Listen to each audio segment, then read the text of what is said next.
नमस्कार मंडळी, it's me Komal Gosavi. Welcome back to my new blog. So guys, आजची date आहे 25 जानेवारी आणि आज आमच्या घरी कन्यापूजन आहे.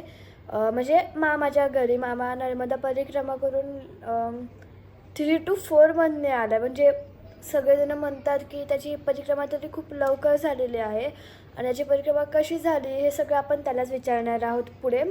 आणि आता आहे ना 10:30 वाजले. भरपूर लेट झाला आहे. मी लेट उठली ॲक्च्युली. आणि आय नो माझा व्लॉगसुद्धा बऱ्याच दिवसांनी येतो आहे.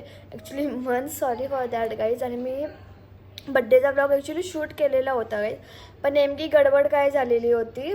दीदीच्या फोनमधून वेगळे क्लिप्स, माझ्या दादाच्या फोनमधून वेगळे क्लिप्स, माझ्या दुसऱ्या बहिणीच्या फोनमधून वेगळे क्लिप्स आणि नंतर माझ्या फोनमधून सुद्धा नवीन क्लिप्स ॲड झालेले. सो खूप कन्फ्युजन झालेलं होतं की कुठल्या फोनमधलं कुठलं टाकू आणि मधले काही क्लिप्स टाकायचं राहूनसुद्धा गेलेलं होतं.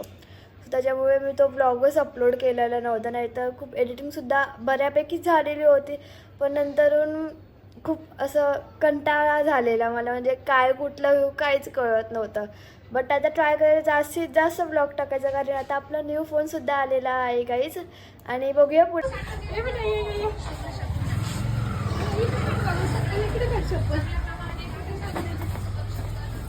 कशा आहेत वहिनी? मला एकटीला पार्टी ठेवतात हे दोघं आणि स्वतः पुढं जातात गाईस. हे आणि हा पिंपल जरा इग्नोर करा, ओके. ते आहे ना, ते जरा म्हणजे काहीतरी घरात फंक्शन किंवा काय फंक्शन आला ना तेव्हाच असं येतं, तर काय करणार ना. आणि हे दोघं मला असे एकटे सोडून दे बघा, दोघं पुढं चालेल. त्यांच्यासोबत एक लहान बहीण आहे त्यांची. हे दोघं विसरून स्वतः मस्त पुढे चालतात आणि बहिणीला पार्टी ठेवू. सांगतेच घरी माहिती मी आम्ही तिघं बाहेर गेल्या, दोघांनी माझ्यावर लक्ष ठेवायला पाहिजे ना. हे दोघं पुढे चालतात आणि मला पाठी ठेवतात एकटीला. खाल्लं बिलं मग काय करणार? इतकुशी लहान बाळ त्यांच्यासोबत पुढे असते. कोणाला मारलं बिरलं तर लक्ष ठेवायचं. हो,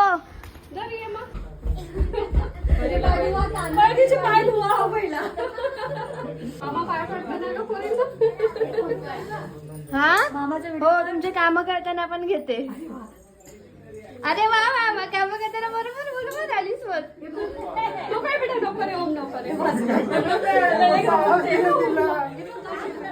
हो बघा गाईस, माझी मावशी किती कामं करते.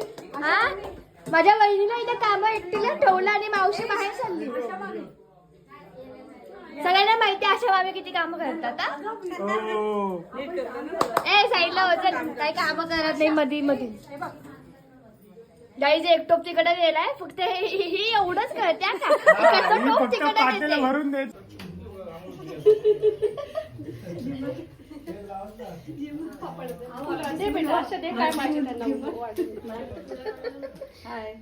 हाय हो इंट्रोडक्शन चालू आहे. पहिले कनिषा आहे आपली दादाची. दादाची कनिषा, त्या दोन गोविंदच्या, तिथे आमची मैत्री, आणि ही तुषारची.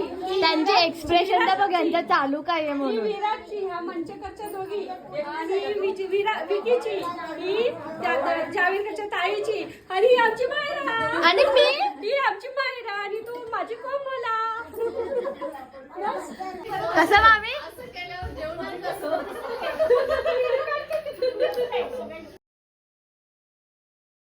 नाही आज ते पट्टी येतो फक्त.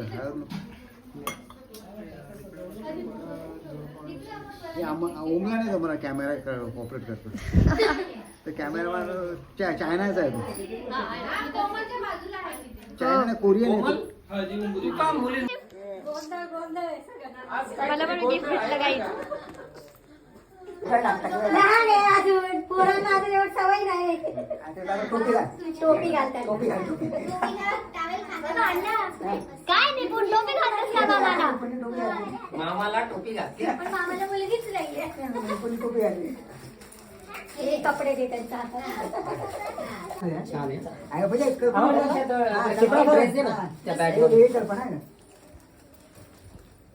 कल्पना सांगतो ना. तसं तिकडे बरं वाटत असेल ना काहीतरी. नाही बरं वाटलं, टेन्शन नाही ना. तो बघ दादा आहे करतो. फक्त खायचं फिरायचं. बेबी आधीच बोललेली होती याला की चल म्हणून बाहेर. आला नाही, माझं ऐकलं नाही. नंतर मामी शेवटी ओरडलीच ना की जा म्हणून. सांग जरा बेबी त्याला की माझं ऐकायचं असतं. ऐकत जा. त्याला सांग ब्लॉग मध्ये सगळ्यांना हो, नको ऐकत सांगू. जा.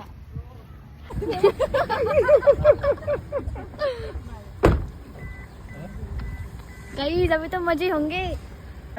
ये लगेच नीट हसले. राहा. काय बोलतात त्याला ओरडले थांब.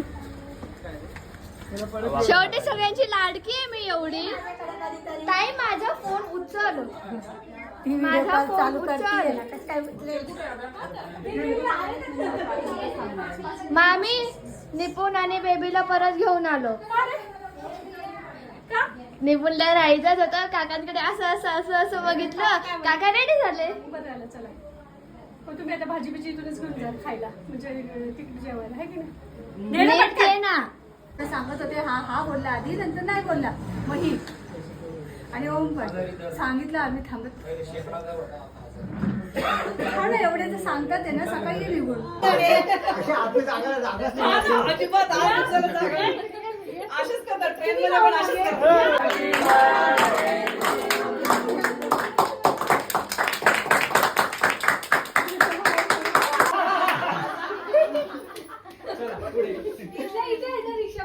निर्माण करून समाजाला प्रेरणा देण्याचे काम केले आहे. त्याबद्दल केदारी परिवारातर्फे आपले हार्दिक अभिनंदन. आपल्या पुढील वाटचालीकरिता व निरोगी जीवनाकरिता आमच्या परिवाराकडून आपल्याला हार्दिक शुभेच्छा.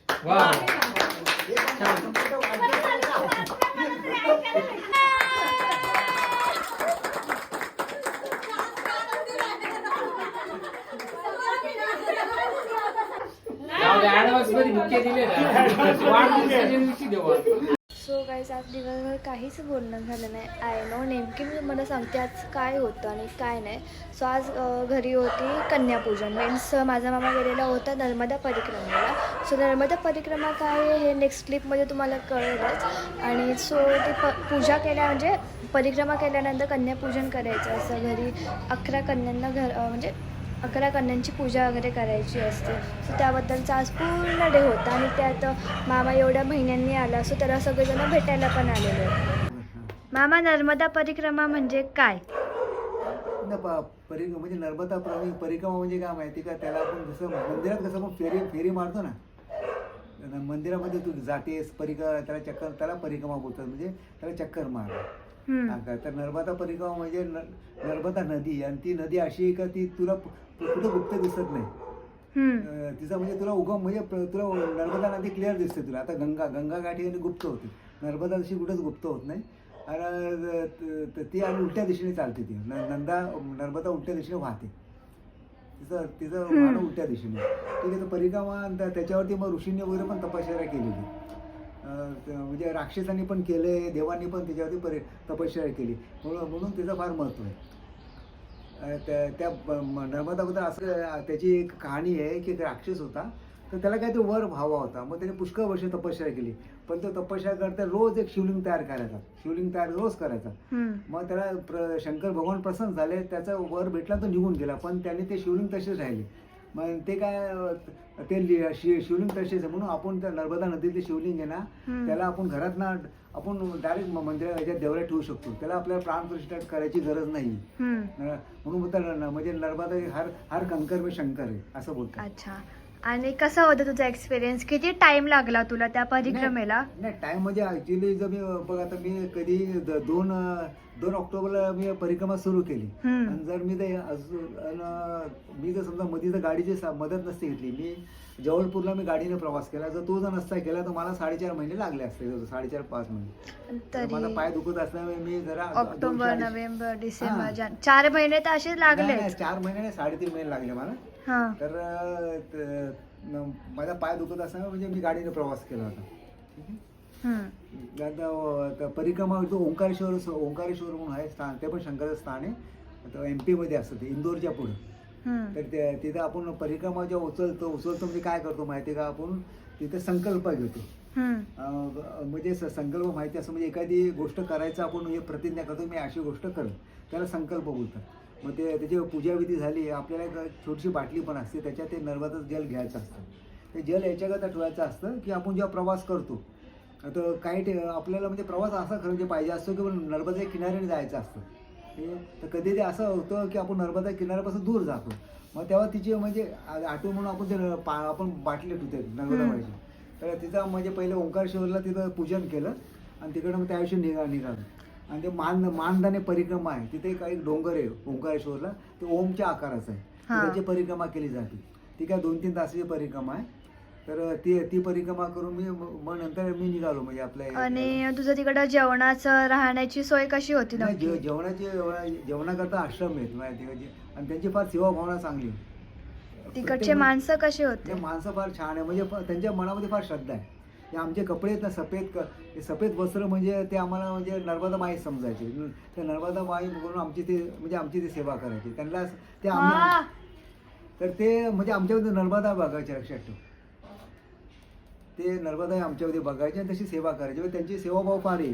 समजा एखाद्याने चहा दिला आपल्याला, समजा आपण चहा पिलो आणि त्याला वाईट वाटायचं, काही आपल्याला ते चहा द्यायचे, म्हणजे नाश्ता पाहिजे नाश्ता, आपल्याला मेडिकल हेल्प पाहिजे मेडिकल हेल्प देतात. आणि तिथं स्वतः संन्यासी लोक आपल्याला सेवा करतात. संन्यासी म्हणजे सफेद कपडे का घालायचे असतात, आपल्याला हे असतं की याच्यावर दिसतं की आपण संन्यासी आहोत. आपण पण म्हणजे 3-4 महिने संन्यासी असतो.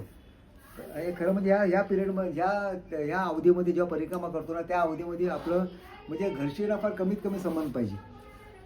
आणि दुसरी गोष्ट परिक्रमामध्ये अशी पण आहे, म्हणजे गृहस्थ करता त्यांनी परिक्रमा सुरू करायच्या पहिले घरच्यांना कळून निघायचं असतं. म्हणजे त्यांची पण परवानगी घ्यायची असते. बाबा समजा बायको पोरगा बहीण जे असतील ते त्यांच्यावर कनेक्टेड असतील ते, तर त्यांची म्हणजे परवानगी घेऊन निघायचं असतं.